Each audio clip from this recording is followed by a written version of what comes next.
Hi Sagittarius, ito na po ang inyong reading. Career reading po tayo. Iiwanan natin ito ng patanong na kung nasaan ang iyong swerte ngayong bagong taon, 2026. Yes, andito na tayo. Hihingan rin natin ng gabayang usaping kaperahan, your financial sector, buhay negosyo kung meron man po kayo, or kung nagpaplano kayo ngayon pa lang na magnegosyo, nasaan ang swerte mo ngayong bagong taon? Sagittarius. Ayan, napatingin ako doon. Andito ang mga sign nyo. Live na live tayo. Sagittarius, anong parating sa inyo? Sa inyong mga buhay karera this year 2026 po para sa mga taong maaring makapakinig nito na Sagittarius. 2026, Sagittarius energy po tayo.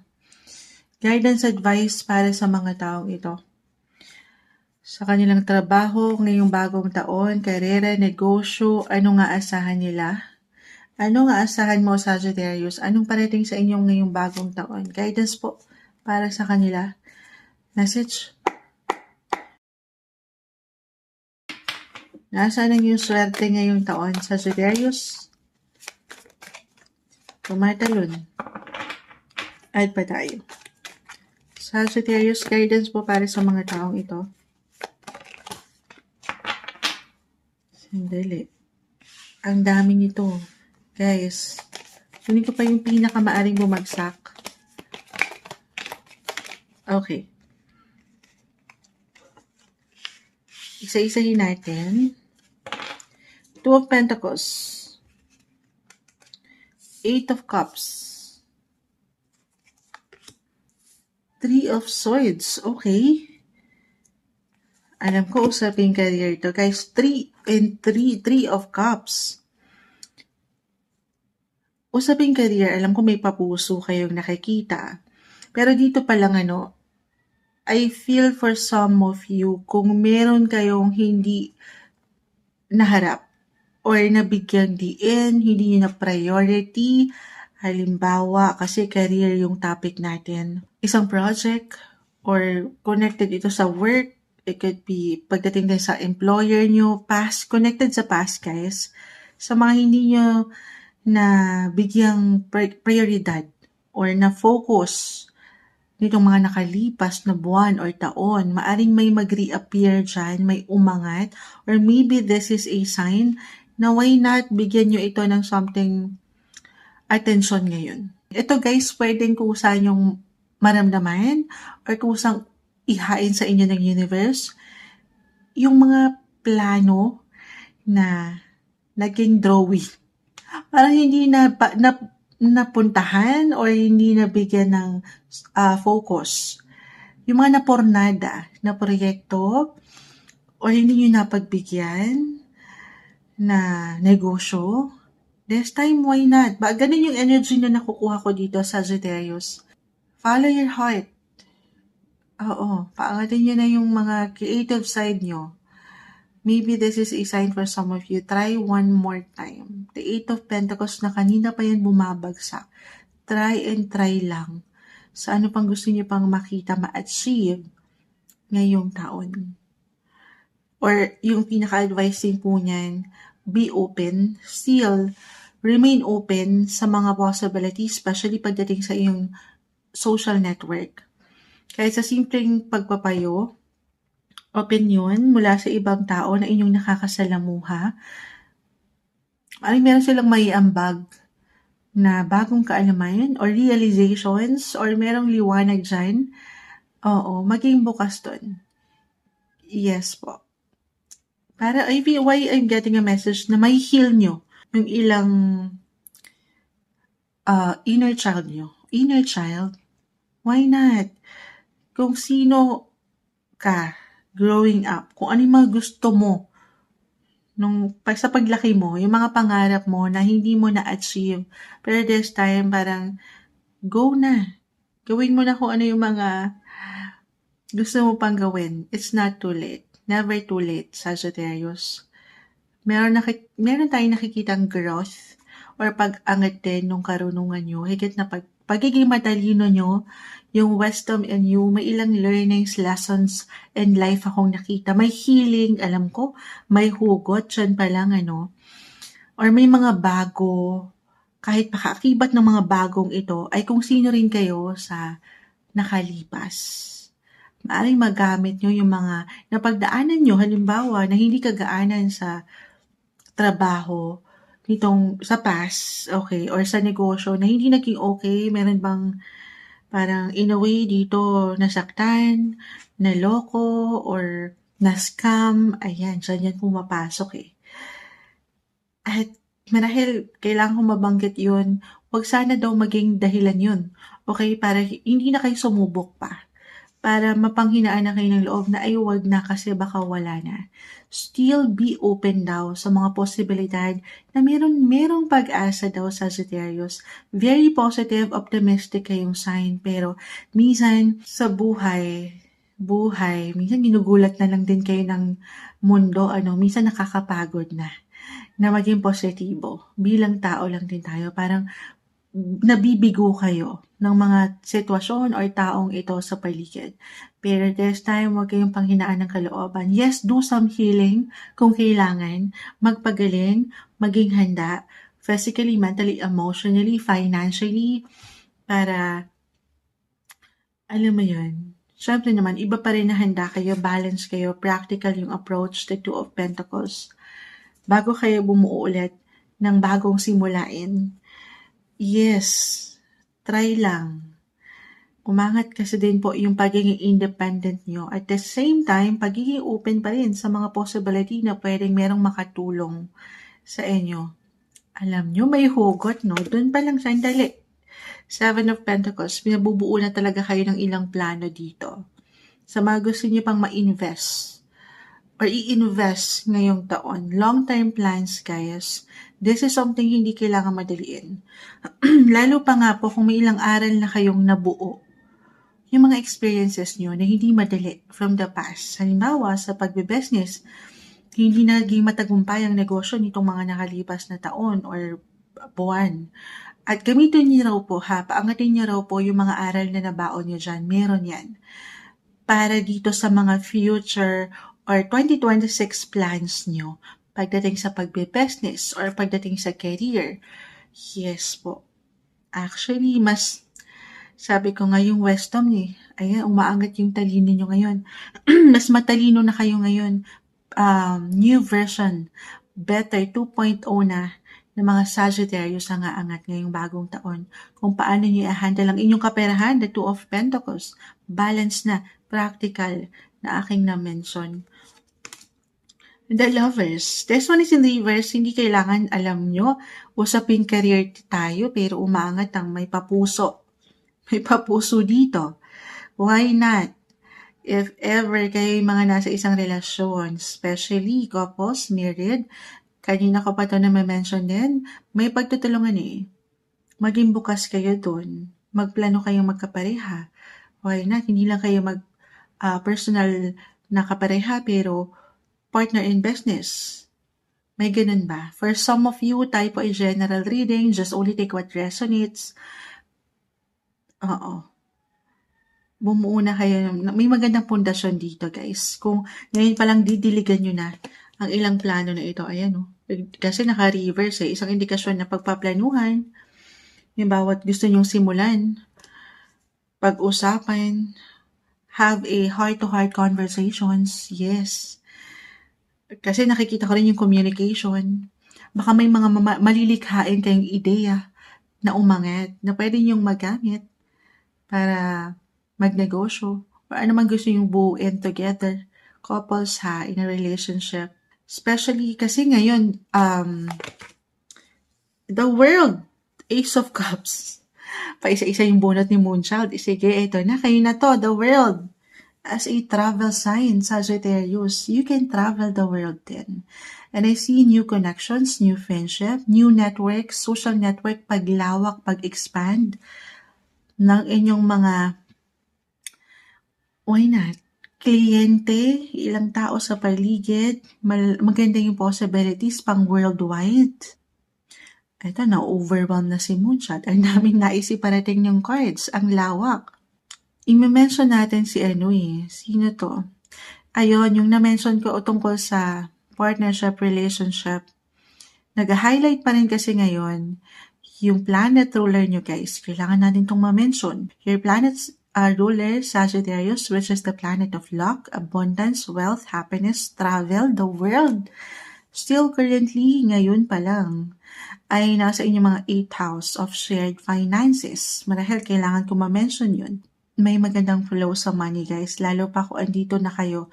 Couples in a relationship, may ano yan? Puro may pagtaba. Pagtaba ng inyong mga bulsa. Sana all. Oo. I-claim na ba natin yun? Yes po. Lalo pa kung nandyan talagang suporta o yung willingness nyo na tumaba. Kagaya ni Moonshine. May pagtaba na punta sa taba. Tataba yung mga pockets nyo, guys. Claim na natin, ha? Oo. Kasi nga, magiging wise na kayo ngayon. Mas better na 2.0 version ng Sagittarius ang aangat. Mas matatalino na kayong mag-decide or mag-take ng action. Hihingi na kayo ng suporta. Hindi nyo lang sasarilinin ang mga bagay. Kung kayo single, sabi ko nga, andito may mga tao na pwedeng sumuporta sa inyo. Oo. Or kung medyo may pagkasobra, madami. Kasi nga tataba ang bulsa. Magandang pagkakataon ng taong ito. I-claim na natin yun, ha. Moonshot parang wala naman. Tanggapin nyo na. Kasi ang 8th house po, dyan pumapasok ang kaperahan talaga din, guys. Kung nanaisin nyo magandang pagkakataon ng taong ito to consult someone professional, hindi na lang sa simpleng pagpapayo. Pero kung talagang may pagkasobra, madami, kinlaim na kasi natin, baka naman. Charot. Baka naman. Hindi. Pero consult someone, a financial advisor. Okay, baka kailanganin niyo yan. Or someone expert. Kung kayong mga single especially at wala kayong someone na mahingan man lang ng payo. Or wala kayong makausap. Someone professional, ha? Someone mapagkakatiwalaan nyo sa pera. Or pagdating sa kung ano gusto nyo i-invest this year. Kasi I feel na kailangan nyo rin merong marinig merong opinion. Or kahit sa simpleng comments na pwedeng makatulong sa inyo. Okay? Yun lang naman. Kasi ito pwede pong kusang maramdaman nyo rin. Parang gusto nyo nang meron pang pag-aralan or very open, wide yung energy, yung mindset nyo ngayon na meron kayong malaan, madiscover pa. Ang ganda. Umaangat yung pagiging matalino nyo at the same time, meron pa kayong gustong matutunan. Oo, na ang ganda. The world, or the universe, rather. Oo. So, kung hindi pumasok yung pag hindi pumasok sa banga, yung sa kapareha, kung kayo yung mga single, again, pwede po ito sa mga new connections nyo. Yung na-mention ko, friendship, or teammates, workmates, or pagdating sa pamilya, guys. Ihabol natin, again, 8th house. Si 8th house, ang lawak. Siya pumapasok ang something pamana na na-mention ko rin kanina. Baka meron kayong pamana matanggap ngayon. Meron ba? Baka naman. Meron parating. Meron papasok po na pera. Depende na ito, ha. Kahit pare-pareho kayo ng sign, magkakaiba po ang bawat isa kung saan yung hugot or saan kayo huhugutin ng tadhana. Ano daw? Huhugutin ng tadhana. Hindi, meron papasok, guys. Kasi dyan pumapasok ang inheritances po 8th house. Baka merong pamana. Or kung sa negosyo ito, kanina yung naihalimbawa ko, if ever, it could be property or pagdating sa home, family. Kung meron kayong secret recipe, why not? Kung nag-iisip kayo ng negosyo this year, connected sa pamilya, baka yan ay ipapamana na sa inyo yung negosyo na meron kayo na ang CEO, magiging CEO ng kumpanya nyo. Wow, sana all, CEO, hindi. Pero ganun yung energy na nakukuha ko, guys. Papabor ang mundo sa inyo. The world, this is a great sign na merong success, merong fulfillment, or pag-fulfill sa mga ambition nyo pa this year.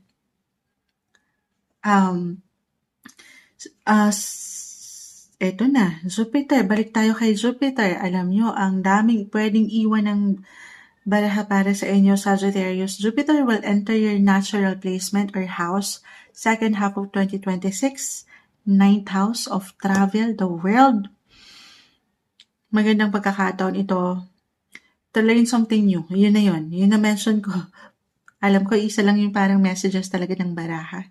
Meron bang magbabalik eskwela for some of you para higit nyong mapatatag yung kayo mismo sa trabaho or negosyo? Or meron lang talaga kayong gustong mapuntahan, matutunan, mapag-aralan pa. This year, may professional growth ako nakikita. May mga learnings. Mas marami kayong mapupuntahan. You will travel the world, Sagittarius, na napakaganda. Yes po. Oo. So, money-wise, travel, yun lang. Kasi nga, sabi ko nga baka may pagkasobra. Baka sa sobra-sobra yan, hindi nyo ma-manage. So, take it easy. Sabi ko nga, try to consult someone professional. Or kay Moonchild, pwede naman. Pwede yung lapitan si Moonchild. Charot. Hindi, mahina tayo sa math eh. Oo. Pero, spend your income then or your money wisely. Mas sabi ko mas better. Baka yun yung pinaka-advice kasi na kung paano nyo ibabalanse ang paggasta sa sobra-sobra. Madami kasi eh. Magiging mataba ang bulsa. Baka hindi nyo na ma-manage kung saan nyo ba ilalaan or kung saan nyo i-invest properly. So, ganun lang naman. Yung nakikita ko, guys. Pero overall, ipopush kayo ng universe ngayon para mas mapaangat nyo or para dalhin kayo doon sa mga nabe-vision nyo pa sa inyong buhay. Malawak, maganda. Ito na, nasa ng swerte. Again, travel, partnership, business, money, pagdating sa family, connected, or sa inyong mga lover. Nasa ng swerte, 9th house, guys. Ang lawak ni 9th house. Connected yan sa if ever kayo mga writer. Di ba napunta sa writer? Learnings, guys, ang lawak niyan. Could be connected din sa communication, sa paraan ng pagsusulat, pagsasalita, pagbabahagi, online, why not worldwide, guys? Kung andito kayo, nagsusulat ba ang ilan? Or kayo mga aspiring writer, maaaring meron kayong ma-publish or something ma-publish this year. Meron kayong maiparating sa buong mundo. Pang worldwide, pang Miss Universe, ganun. Or ano man yung content na pwede nyo mapaangat sa buong mundo. May magaganda pong posibilidad. Hindi ito pagkakataon para pagdudahan yung pwede nyo pang maipaangat. Just because if ever mag-reflect po na meron kayong hindi kagaanan na pinagdaanan sa negosyo nitong mga nakalipas, kung nasaktan kayo dito merong ilang struggles, difficulties na very normal, pero wag yun maging dahilan para hindi na kayo maging bukas dito. The Ace of Cups, sa mas mga bago pa, pagbabago sa buhay, kaperahan, trabaho. Start something, or eto na yan, starting a new venture, or dito sa mga pangarap nyo pang mabuo na negosyo. Ang pinakasusi, guys, dito, ito yung kayo mismo, maging open kayo sa mga bagong aral pa na pwedeng ihain sa inyo ng mundo. Yes po. So, swerte, ayun, 9th house. Tungkol kasi si 9th house sa publishing, anything na connected sa social media din, why not, or education, or pagdating kung kayo nasa spiritual journey nyo, pagdating sa religion, kung kayo mga nagtuturo, travel, guys, ang lawak, ang ganda, maging bukas kayo dito. Nandyan po ang swerte ngayong bagong taon. Add tayo, Sagittarius, nasa ng swerte? Alam nyo, ang lawak. Sagittarius, guidance, add tayo. Nasa ng swerte ng mga taong ito, 2026? Add pa tayo. Mercury na napakasipag today. Gemini na naman. Alam niyo, sinashuffle natin to every time. 3-3. Ito na yan, yung boses nyo, communication. Ang lawak ng communication sector again sa paraan ng pagbabahagi nyo over the net. Kasi ito na yung parang normal na talaga natin ngayon. Using the social media, mag-affiliate na, content creator, maging bukas kayo, ang lawak ng posibilidad. Pagdating sa media, the internet guys, technology, travel, ang energy. Gemini planet ruler po is Mercury, isa lang po ito. Hindi kailangan yung pinaka-sign, pero ito yung presence nyo. Higit kayong mapupuna, makikita, mapakikinggan ngayong taon. Huwag niyong pagdududahan yung mga nais niyo pang maiparating po. Sa universe or the world, ay, bumaliktad na. Water. Yung energy ni water, guys, why not? Ace of Cups, lovers, pagdating sa inyong emotions, family, may ganap dyan marahil na pwedeng makatulong din. If ever, suporta, sabi ko nga, hindi kayo nag-iisa sa pamilya or kapareha. Capricorn, yung energy ni Capricorn, hindi kailangan yung pinaka-sign. Capricorn is naturally is in the 10th house of career. Pagdating sa inyong trabaho, maging ano pa man po yan, may tatag tayong nakikita. Maging bukas lamang kayo sa mga magagandang possibility pa. Yes, meron na na-claim na natin. Magandang posibilidad po. May pag-expand. I-enjoy nyo lang din yung mga ginagawa nyo. At the same time, sumabay sa ilang pagbabago. Anything travel-related or educational or religious yung ating nakikita. Yes po. Pero sa negosyo, trabaho, merong growth. Para sa higit yung ikatatatag, ikalalakas. May improvement, development, maganda po yung progress. Walang imposibleng sumakses. I-claim na natin yan. Ngayong bagong taon, 2026, career reading po tayo para sa inyo, Sagittarius.